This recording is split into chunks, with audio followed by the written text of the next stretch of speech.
율법 없는 이방인이 본성으로 율법의 일을 행할 때에는 이 사람은 율법이 없어도 자기가 자기에게 율법이 되나니 이런 이들은 그 양심이 증거가 되어 그 생각들이 서로 혹은 고발하며 혹은 변명하여 그 마음에 새긴 율법의 행위를 나타내느니라. 오늘 설교의 제목은 양심을 따르십시오. 본문 로마서 2장 14절로 15절까지입니다. 짐이 없는 인생은 없습니다. 겉으로는 아무 문제가 없어 보이죠. 그래도요, 한 발자국만 그의 삶에 가까이 다가가 보면요, 그 안에 고통스러운 짐들이 누구에게나 가득한 거, 참, 그 발견하고 깜짝 놀랄 때가 많아요. 그래요. 짐이 없는 인생은 없어요. 네. 그 인생 짐, 어떤 겁니까? 힘들죠. 귀찮죠. 그래서, 피하고 싶습니다. 이게 짐이에요. 그래서요, 피하고 싶고, 감당하기 싫고, 그렇죠. 그런데, 짐은 곧 삶이라고 말할 수 있어요. 짐이 없는 인생은 없다고 했는데, 짐을 피한다고 하면요, 삶을 피하는 거죠. 그래서 내게 지어진 짐은 피하지 말고 처리해야 되는 거예요. 네. 그러지 못하고 그걸 잘 처리하지 못하면 불행을 자초하죠. 네. 그러니까 피하는 것이 아니고 극복해야 된다. 도망하면 안 되고 통과해야 된다. 성공적인 인생을 살고 싶다. 그러면 내 짐을 피하지 말고 어떻게 감당하나 그 방법을 알아야 되죠. 얼마 전에 이런 뉴스 하나 들었어요. 꽤 오래된 일이더라고요. 아주 금슬이 좋아서 소문이 자자했던 노부부인데 그 남편 80, 부인 80인데 그 남편이 부인을 이렇게 살해를 했어요. 그리고 즉시 자살을 했대요. 그 금실부 좋은 부부에게 무슨 일이 있었을까? 네. 그 부인이 치매가 걸렸다고 그래요. 네. 뭐 더 이상 무슨 설명이 필요하겠어요? 네. 짐이라는 것은 이런 것이죠. 오늘은 그 인생 짐에 관한 이야기 하고 있어요. 네. 사람이 왜 짐을 지게 되었을까? 그거 다 다르죠. 사람마다 다 달라요. 네. 이유도 다르고, 과정도 다르고, 지금 내가 지고 있는 모양도 다르고, 다 달라요. 그런데 모든 사람에게 그 짐에 공통점이 있습니다. 공통점. 네. 분모라고, 공통분모라고 할 거예요. 네. 40년 동안 신경정신과 그 의사 생활을 하던 어느 연세 드신 의사 한 분이 이렇게 그 유튜브에 와서 말씀하시는 걸 제가 들었는데, 맞다 그런 생각이 들더라고요. 그분이 약 40년 동안 한 3만 명 정도 환자를 보았다 그래요. 네. 그런데 그분이 그렇게 4만 명 가까운 숫자들을 이렇게 보는 동안에 정신신경과에 와서 진료를 받고 또 치료를 봐야 될 만큼 심각한 짐이 있었는데 그 짐이 무엇인가? 다 똑같았답니다. 결국은 바로 돈, 그리고 인간관계. 좀 정확히 말하면 물질의 실패, 또 인간관계의 실패, 둘이었다 그래요. 네. 저 그거 맞다 생각했습니다. 동의한다 그랬습니다. 예. 그래요. 인생에 우리들이 지고 있는 짐은요, 돈이든지 혹은 인간관계든지 그 중에 하나든지 둘 다이든지 다 이런 겁니다. 돈 그리고 인간관계, 우리 인생을 보면요, 얼마나 이것이 유익합니까? 얼마나 중요합니까? 네. 그런데 그것과 동시에 이 유익하고 이 좋은 돈과 사람들 간의 관계가 짐의 원인도 된다니 참 의아스럽지 않아요? 네. 어쨌든 그렇다고 그러면 이 짐의 문제를 어떻게 해결할 것인가? 네. 잘하면 되죠. 돈 문제 잘하면 되고 사람 간의 관계 잘하면 됩니다. 네. 참 간단해 보입니다. 그럼 돈과 인간관계 그거 어떻게 하면 잘합니까? 이거 한마디로 참 말하기 어렵겠죠. 네. 사람마다 다 삶이 다르고 태생이 다르고 하는 일이 다르고 다 다른데 이거 어떻게 한마디로 말할 수 있겠어요? 그런데 한마디로 말할 수 있다면 왜 돈, 인간관계, 그 아름답고 귀한 것이 왜 이것이 내 집이 될 수밖에 없었는가? 그 이유를 딱 한마디로 정리하라 그러면 진리로 살지 않기 때문에 그래요. 진리로 살지 않았기 때문에요. 진리. 진리가 뭡니까? 정답이죠, 말하면. 가장 맞는 길이죠. 가장 맞는 방법. 이걸 진리라고 그래요. 가장. 그런데 우리가 인생짐, 무거운 짐을 진리가 가르치는 대로 살지 않았기 때문이다. 우리 이렇게 정의할 수 있습니다. 그럼 진리가 무엇이냐? 진리가 우리는 진리는 오직 하나님, 그분의 말씀이다라고 믿습니다. 맞습니다. 진리는 오직 하나님, 그분이 하신 말씀이 진리입니다. 그런데 우리가 무거운 짐을 이렇게 지고 살게 된 것은 하나님의 말씀 따라서 살지 않았기 때문이에요. 그럼 어떻게 살았느냐? 하나님은 동산의 실과 먹으면 안 된다 그렇게 하셨어요. 그런데 마귀는 뭐 먹어도 괜찮아 뭐 그렇게 말했습니다. 하와가 마귀의 말을 따랐죠. 왜? 그 실과가요 먹음직하고 보암직도 하고 지혜스럽게 될 탐스럽게도 보였다. 창세기 3장 1절에 그렇게 기록을 하죠. 그래서 먹은 거예요.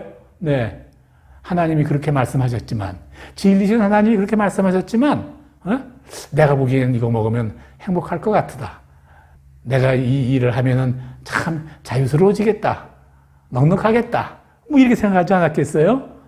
그렇지 않고, 뭐 아무 변화가 없었다면, 뭐 먹어도 그만, 안 먹어도 그만이었다면, 안 먹었을 거예요. 그 결과 어떻게 되었습니까? 이 세상에 죄가 들어오게 된 것이죠.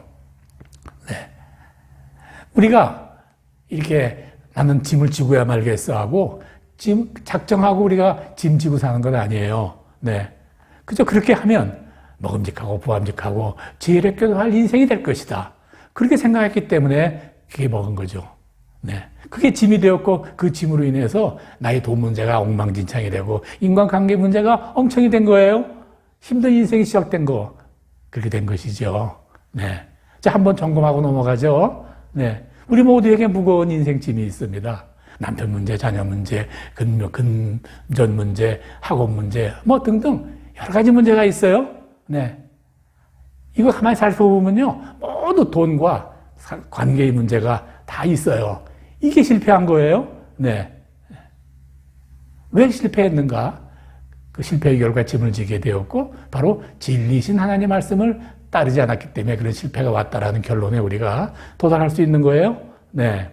자, 그럼 다음 단계로 넘어가세요. 그러면 내 이 진짐을 어떻게 해결하면 되나?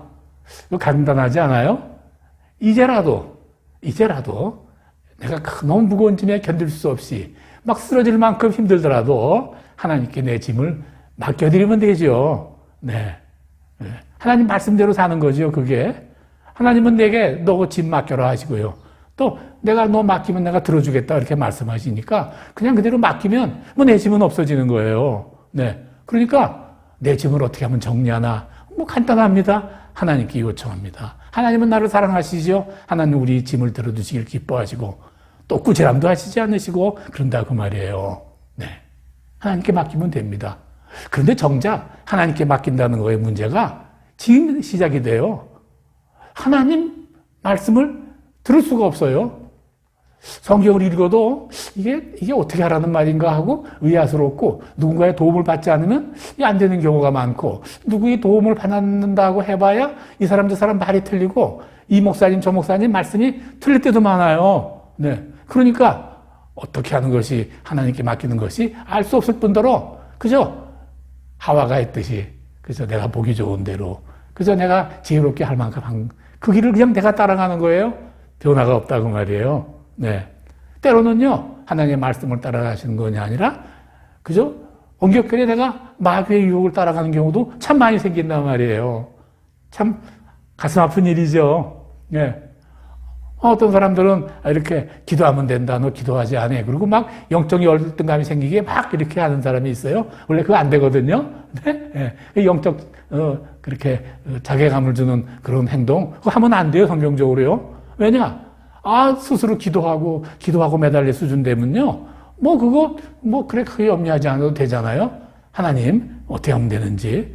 문제는 기도할 수 없으니까 문제인 거거든요. 세상의 문제는 기도할 수 있으면 되는데, 기도할 수 없는데, 그게 문제가 있는 거예요. 네. 그렇습니다. 말씀을 들을 수도 없고, 들어도 뭐라고 하시는지 판단이 안 쓰고, 또 왔다 갔다, 애매하고, 이런 경우가 우리가 말씀을 진리로 알고 따라갈 때 그런 경우가 참 많이 있단 말이에요. 그럼 어떻게 하느냐? 포기하느냐? 아닙니다. 다른 방법은 없느냐? 예, 있습니다. 양심을 따라가면 됩니다. 네. 양심이 없는 사람은 없죠. 양심은 누구에게나 있어요. 네. 성경에는 오늘 양심에 대해서 이렇게 설명해요. 네. 오늘 본문으로 착한 바로 본문이에요. 제가 한 번 더 읽겠습니다. 율법 없는 이방인이 본성으로 율법의 일을 행할 때에는 이 사람은 율법이 없이도 자기가 자기에게 율법이 되나니, 자기가 자기에게 율법이 되나니, 이런 이들은 그 양심이 증거가 되어 그 생각들이 서로 혹은 고발하며 혹은 변명하여 그 마음에 새긴 율법의 행위를 나타내는 것이라. 네. 내가 나한테 증인이 된다, 증거가 된다 말에 맞다 틀리다. 그게 양심이라 그 말이죠. 그거 하면 그게 율법을 지킨 것이 된다. 오늘 본문을 요약하면 그런 말씀이에요. 네. 양심이 증거가 돼요. 그 양심이 맞다, 틀리다, 이렇게 하라, 저렇게 하라. 이따 다 말해준다, 그 말이에요. 네. 그 톨스토이 다 알잖아요. 우리 크리스찬 문호, 대문호, 러시아. 젊은 나이 23 막 넘었을 때 전쟁터에 갑니다. 삶과 죽음을 동시에 봤죠. 금방 살아서 말하던 그런 전우가 그냥 순식간에 사라져. 아예 형체준사도 맞잖아요. 포에 직접 맞으면 그냥 동시에 사라지죠. 그때 크게 느낍니다. 그때 이렇게 일기에 적었어요. 양심은 최고, 최선의 길, 안내자. 신앙을 갖는다는 것은 양심에 따라 살아가는 것이다. 양심에 따라 사는 것이 말씀을 따라 사는 것이다. 사는 성도 여러분, 양심을 따라가면 됩니다. 말씀의 지식이 모자란다면 양심에 따라서 행하십시오. 네.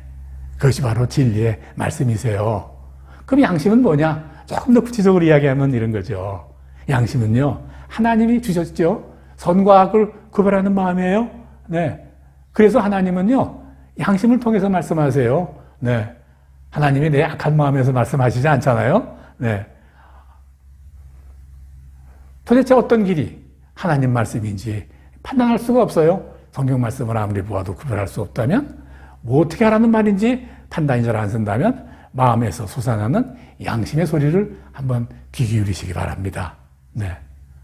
이렇게 말하는 사람들이 있어요. 그 당시에는 이게 최선의 방법이고요. 내 양심의 선택이에요. 내 양심의 선택이 먹음직하고 보암직하고 지혜롭게 할 것이라고 생각했던 최선의 선택이었어요. 양심에 따라 선택한 거예요. 이렇게 말하는 사람 간혹 있습니다. 예? 맞는 말 같으죠? 아닙니다. 틀린 말입니다. 거짓말이에요. 네. 우리 양심에 대놓고 양심을 통하여 우리 스스로 물어보면요. 누가 알려주지 않아도, 누가 말해주지 않아도 좋은 것이다, 나쁜 것이다. 그거 다 압니다. 네. 철들어서 이제 10살이라도 돼야 아는 것도 아니고요. 2살, 1살짜리도 알아요. 네. 아이가 그래서 기저귀에 오줌을 싸고 우는 게 답답해서 두지만 이거 좀 양심에 찔려서 그렇대요. 엄마한테. 예, 예. 그래요. 다 안다 그 말이에요. 어떻게 해야 되는지. 그런데 내 생각을 따라간 거예요. 양심이 다 가르쳐주는데 그때 그렇게 한 것은 정말 몰라서 그랬다. 그때가 최선이었다. 그것이 최고의 선택이었다. 그거 아니라요. 내가 양심이 하는 말을 내가 피하고 듣지 않은 거다. 그 말이에요. 왜냐? 양심이 하는 말이요. 뭐 사람에 따라서 다르게 말하는 거 아닙니다. 예. 뭐 때로는 이제 다르게 말하는 경우가 간혹 있을 수가 있겠지만 그건 나중의 일이고 양심을 통하여 우리가 원하는 그 양심의 소리는요. 사람에 따라 다르지 않아요. 이래요. 한 3가지가 있어요. 첫째, 양심이 우리한테요. 양심에게 통해서 말을 하려고 들면 알려고 하면 양심이 우리들에게 사랑으로 감당하라 그럽니다. 사랑으로 하라 그 말이에요. 네.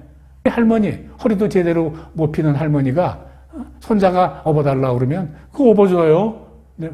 할머니가 그 사랑으로 업어주는 아이의 무게는 무겁지 않아요? 환자의 무게는요, 절대 짐이 아니에요. 자, 두 번째, 양심이 뭐라고 말하느냐? 우리들에게 하나님이 용서하셨다. 다 그렇게 말합니다. 네. 하나님은 떠난 자 용서하시지요. 네. 용서받지 못한 자는 누구든지 자유롭지 못하고 내가 용서받았다는 것을 알고 그리고 믿을 수 있을 만큼 행복해지는 거 아니에요? 세 번째, 양심은 우리들에게요. 너 나에게 맡겨라. 그렇게 말씀하세요. 네. 이 세 가지가 우리가 양심을 통하여 말씀할 때 하나님이 하시는 말씀이란 말이에요. 첫째, 사랑으로 감당하라. 둘째, 용서하셨다. 맡겨라. 이 세 가지 이 공통점이 있어요. 네. 하나님 꼭 이렇게 말씀하세요. 네. 그러니까 우리 믿음의 삶은요, 화인맞은 양심이 깨어나는 것으로 시작해요. 디모데전서에 이렇게 말하죠. 자기의 양심에 따라 화인맞아서 외식함으로 거짓말한다. 네. 양심이 타버린 사람도 있다는 말이에요. 이게 깨어나야 된단 말이죠. 양심이 깨어나야 돼요. 오래전에 들었던 예화 하나 있어요. 아주 폐파가 술주정이 하나 있었어요. 온 가족, 자식마저도 부모를 피하고 아예 아내는 남편 버려놨어요. 술주정이었었어요. 노름쟁이였었어요. 근데 어느 날 이 사람이 회개하고 크리스찬이 되겠다고 교회를 왔다 갔다 하니까 저 사람 같은 사람이 어떻게 교회를 나오나하고 주변에서 그러면 피했단 말입니다. 네. 다들 놀랬죠. 될 수 있을까? 근데 어느 날, 네, 그 사람이 이렇게 간증을 하는 거예요. 네. 자기가 어느 날 화장실을 이렇게 가려고 밖을 나갔는데 화장실 줄에 이렇게 걸어둔 이렇게 그 아내의 팬티가 있는데 팬티에 하나같이 다 구멍이 나 있더란 말이에요.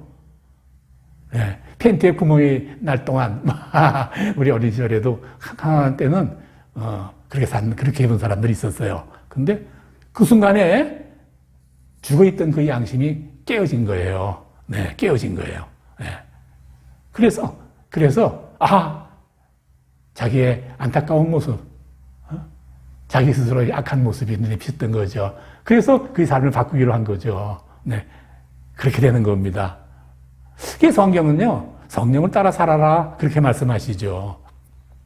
우리가 성령을 따라 살아야 되죠. 말씀을 따라 산다는 거예요. 성령이 하시는 말씀, 내 마음 가운데 하시는 그 말씀을 따라가려는 게 뭐냐? 그게 바로 성령을 따라 산다. 그 말입니다. 성경에는요, 성령을 따라 살아라는 말씀이 참 많이 등장해요. 신약 성경이에요. 네. 또, 갈라디아서 5장에는요, 성령의 열매라는 것도 가르쳐요. 네. 음행과 더러운 것과 호색과 우상숭배와 주술과 원수 맺는 것과 분쟁과 시기와 분냄과 당지는 것과 분열함과 이단과 투비함, 술취함과 방탕함. 이것은요, 양심에 비춰보면 이거 금방 하지 말아야 될 건지 다 알잖아요. 이거 양심상 괜찮아. 그거 아니지 않습니까? 예. 그러면 또 양심에 비추어서 이거 꼭 하면 좋겠다. 이렇게 해야 된다는 게 뭡니까? 사랑과 희락과 화평과 참음과 자비와 양성과 충성과 온유함과 절제함. 이렇게 하라고 가르치는데 이 양심에 비춰보니까 이거 안 해도 괜찮아? 하는 겁니까? 아니죠. 해야 되는 거죠. 네. 오늘 말씀을 정리하려고 합니다. 오늘 온라인 영상을 통해서 각 곳에서 그래서 있는 그곳에서 이 함께를 예배를 드리는 사랑하는 성도 여러분, 여러분의 삶이 성령을 따라 사는 삶, 즉 양심을 따라 사는 삶이 되기를 바랍니다. 뭐가 뭔지 알 수 없고 이 사람이 이렇게 말하고 저 사람이 이렇게 말하고 이런 어려움이 있을 때 우선 먼저 양심을 택하십시오. 네. 진리가 무엇인지, 진리가 어떤 것인지, 어떻게 해야 되는지 잘 모를 때 말씀으로도 해결할 수 없고 이것저것 어떤 권면으로도 사람들이, 지도자들이 권하는 권면이 다를 때라도 그때 그저 포기하지 말고 그저 양심을 택할 각오를 하십시오. 네. 양심에 비추어서 양심의 판단이 기초가 되도록 그런 삶을 한번 살아보십시오. 그것이 훈련이 되고 숙달이 되면 그 말씀이 이제 내 마음속에서 완전히 녹아 들어가고 우리는 말씀에 따라 행하는 그런 사람들이 다 될 수 있을 것입니다. 양심이 하라 그러면 하고 양심이 말하면 일단 하지 마십시오. 네, 그래야 됩니다. 그때 하나님이 내게 말씀하시고 옳은 길, 의의 길로 우리를 인도하실 것이에요. 그런 모든 성도가 되시기를 그런 은혜가 함께 하시길 주의 이름으로 간절히 축원합니다. 아멘.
따스한 성령님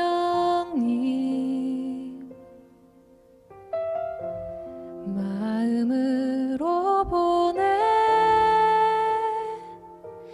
내 몸을 감싸며 주어지는 평안함 만족함을 느끼네.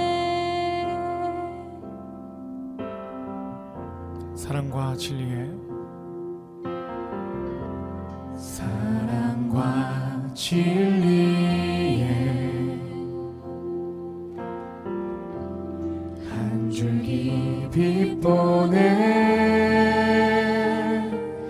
내 몸을 감싸며 주어지는 평안함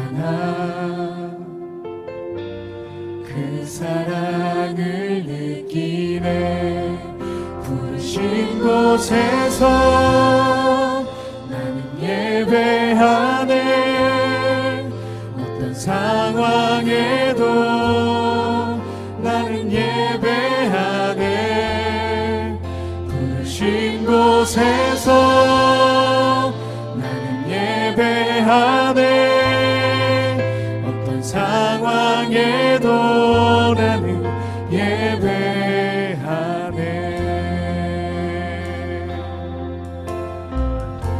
사랑과 진리의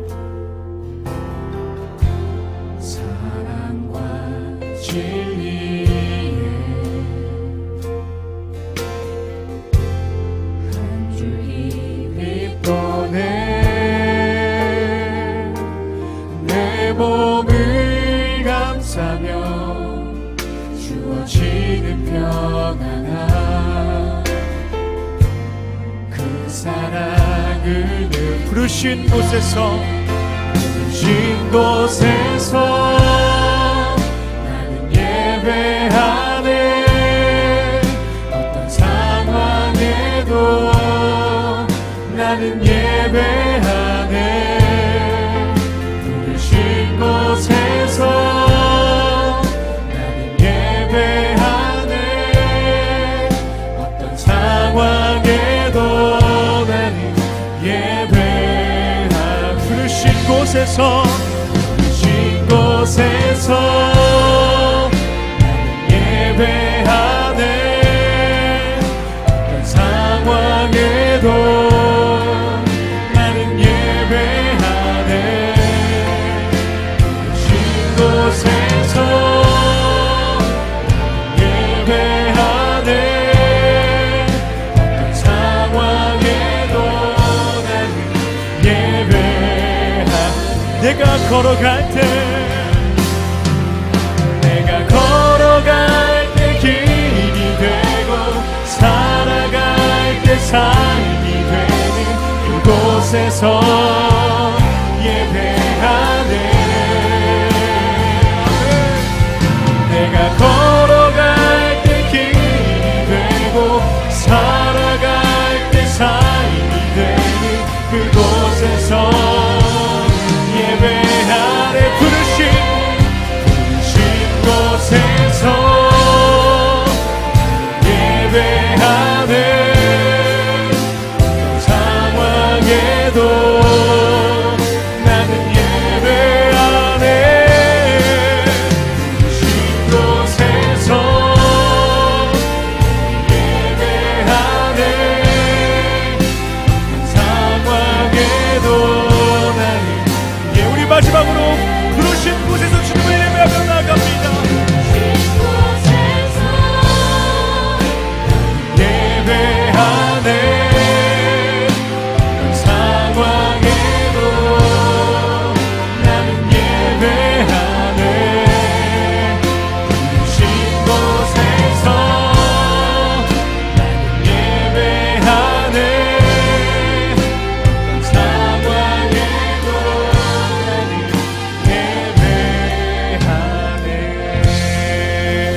아멘. 부르신 그 자리에서 어떤 상황 가운데 있을지라도 주님만을 찬양하고 예배하며 나아가는 귀한 주님의 자녀 되길 소망합니다. 아멘.